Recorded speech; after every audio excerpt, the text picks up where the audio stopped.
Hello everyone and welcome back to Oddmon, the place where I draw and sew lots of different little monsters. So let's get into it. Today I am drawing a ghost. Okay, so it doesn't really look like a ghost, but he has to be a monstrous ghost. Usually when I think of a ghost plushie, I think of something that just has like a front side and a back side and then they're like sandwiched together with a bit of stuffing in between. That's not a lot of fun. It needs to change, it needs to change. So here we have currently a blue ghost. He is going to look a little bit more three-dimensional. Instead of just having a front and a back side, he's going to have a front and two back sides. Because, yeah. So here I am just deciding on how I want to do the colors, and this is actually how I do them. It was like by coincidence that I actually had those types of materials. So making the pattern for one of these guys is a long and time-consuming process, so I'm just going to blow right over that and get to it. So here I have a body, a belly, a head, arms and ears. So it's fairly simple. It's a bit more simple than the troll that I did in my last video. So here I am using my permanent marker instead of my water-soluble marker to mark these up because my very good fabric marker is light blue. And I am drawing on light blue. It didn't work at all. Yes, I tried. But anyway, yeah, I'm trying to conserve as much material as possible for my next projects, which is why I'm drawing them all so close together. And I'm sure you know what drawing and cutting out looks like, so we'll go over that fairly quickly. I also wanted to do an orange ghost, but if you want to see how the orange ghost will look, you will have to wait until the end of the video because I'm going to work on the blue ghost first.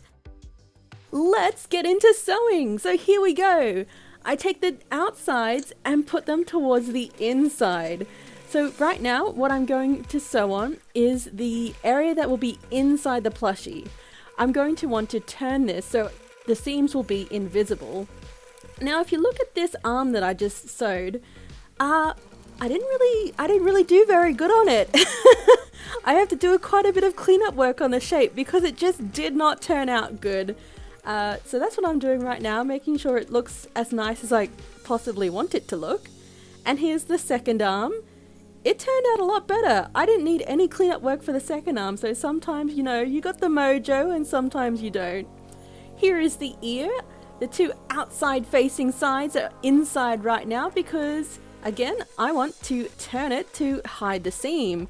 So I go very carefully around the ear. You have to go forward a few, pick up the pressure foot, go forward a few, pick up the pressure foot to kind of get those corners nice and rounded the way you want them to be.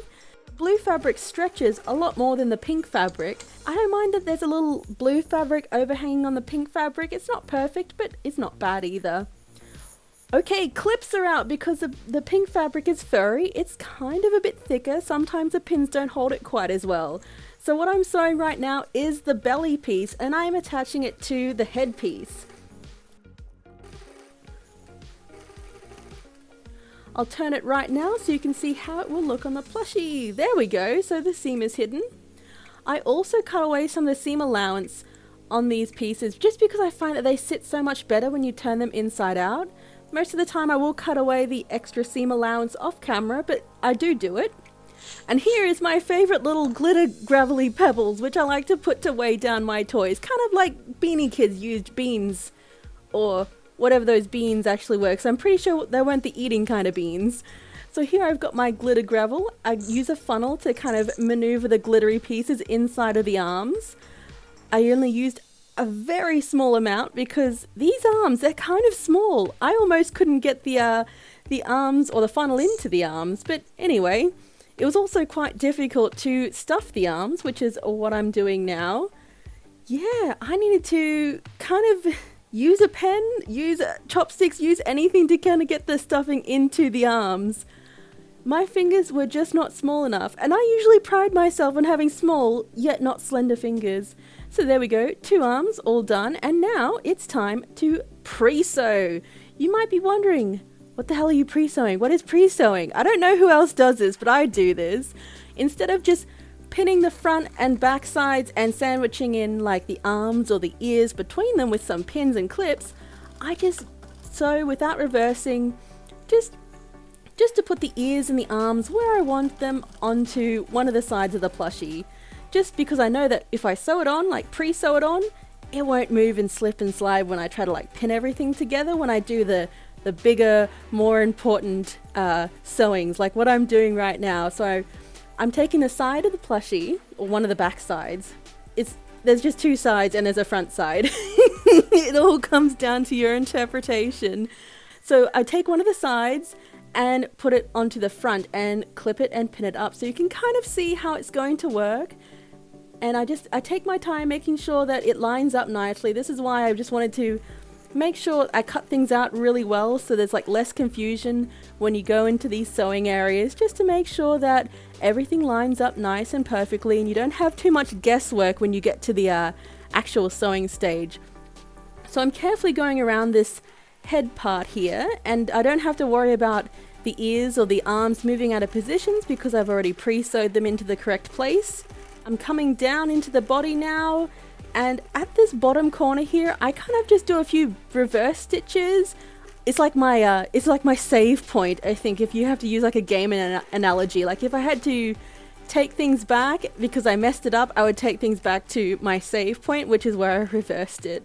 So here I am going very carefully around the tail, moving the material up to kind of get a nice pivot point between those two pieces, and then I stop, take it out, cut it out, and yeah, let's have a quick little turn, see how it looks. Okay, so far so good. Now it's time for the next side, or the last side. Now I will say there are a few things that went wrong here. The first being that I figured out that, oh, it's been the entire video and I didn't even have my little sewing light on. So you'll see me pop that on in a second. The second thing that went wrong is something you'll see in a few more seconds. I like to sew with the edge, on the right side. Oh, I had to think about that, my lefts and rights. And this time, because I'm going the other way, or because I'm sewing the other side, I'm sewing with the pink side up. And the pink side does not stretch anywhere near as much as the blue side. And that means that as I sew along, I'm not pulling the blue material like I was on the first side. I don't really know what I do with it. I must do something because it's very... Oh, there's a light. I must do something anyway. But as I got to the end and I didn't have like myself stretching the blue material as I went along this side, I kind of noticed that, SpaghettiOs! The two tail pieces don't line up anymore. I whip out my unpicked tool and kablam! I took it back to my save point. Actually, I think I took it a bit further back than my save point because I didn't do a save point on this side, apparently. So now I change it over so that the side that I'm putting the seam allowance on is to the left. I don't like doing that for some reason. It just hurts my brain. But that's just me being me. So this time I am stretching or pulling or maneuvering the blue material somehow that's different to how it was with the pink material on the top. So this time I'm going around the tail and I get to the end and I'm pretty happy with how it lines up now. There's no more like half a centimeter gap like there was before. I decided to keep continuing with that side, join everything together by going around the tail.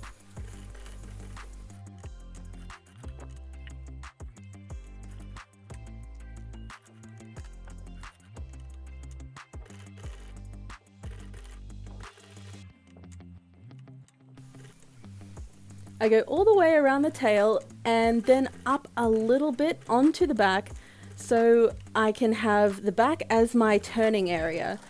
And then I do need to sew up the back of the head a little bit too, just so it's a bit easier to do my final stitching and turning at the end. So I do about a centimeter again at the end there, and it's time to turn this boy or girl out. Now I will be doing some cutting away of the seam allowance on the inside, but I'll probably do that off camera a little bit later. But for now, oh god, it's so satisfying turning out the plushie to see how it looks. Yes!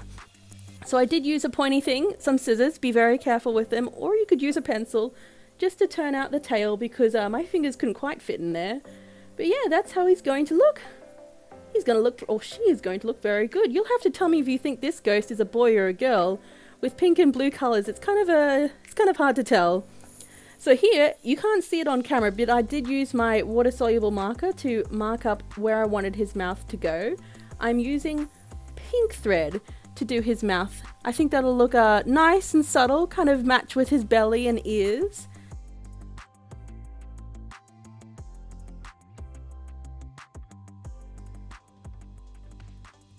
And to tie this off, I decided to use the seam that was between the head and the belly, and I just very, very carefully, making sure I don't accidentally poke through to the front, just do it like that. Just do 1 or 2 little knots just to tie it off, and that's fine. All done. I'm pretty happy with that, and it looks good on the front. So all that's left to do on this plushie is a surprise! Stuff it full. So yes, I do use almost all of that stuffing that you saw just then. I make sure to do the tail first because it'll just be easier to get that out of the way, and it kind of stays out of the way. Now, because these guys are going to be fairly top heavy, I want to use some more of this glitter gravel and just shove it into his butt. Bottom? Ghosty area? I don't know. It was kind of hard to funnel it in there. For some reason the funnel wasn't really working for me, so I just kind of dumped some more glitter gravel in. I made sure I had about 1/2 centimeter of stuffing pellets, glittery gravel, I don't know what you want to call it. It's just the stuff I used to make him beanie into his body. And then I stuffed him full. Hooray! And now that I've stuffed him full, he's all ready and he's all done. Let's do a hidden ladder stitch just to make sure he's all together. Now, for some reason, when I do hidden ladder stitches, I always need to put a bit more stuffing behind the hidden ladder stitch. Maybe it's just something that's unique to me. Maybe you also do it on yours. You'll have to tell me. So when I've done my hidden ladder stitch, I poke the needle through the plushie, pull it tight, and snip away the excess thread so it pops back in and kind of hides itself there.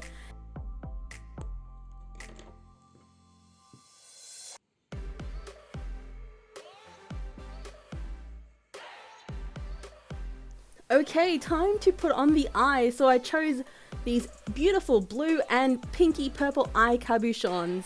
I use my super glue to put a little bit on the back of the eye cabochon, making sure not to go all the way to the edge, otherwise my fingers would stick to it. And you don't want to use too much glue that it would pool and make your little plushie cry tears of super glue, because that is not a good look. I have done that before. It is not a good look. The second you put it on the plushie, it bonds instantly. Like, I'd say within 1 to 2 seconds. So you got to be fairly confident about where you're placing the eyes. Oh, Mr. Blue Ghost, do you see something? Aha! It's time for the orange plushie. Did you forget about the orange ghost? Well, here we go. Let's see how the second ghost turns out.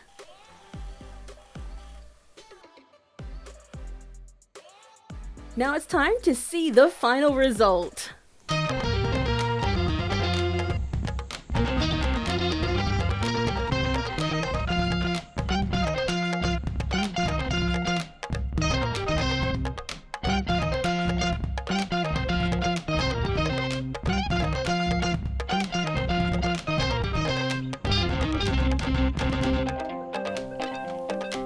So thank you so much for watching, guys. If you enjoyed seeing these ghosts, then please like, subscribe, and give me some name suggestions, because I need to call them things that aren't Ghosty and McGhostface.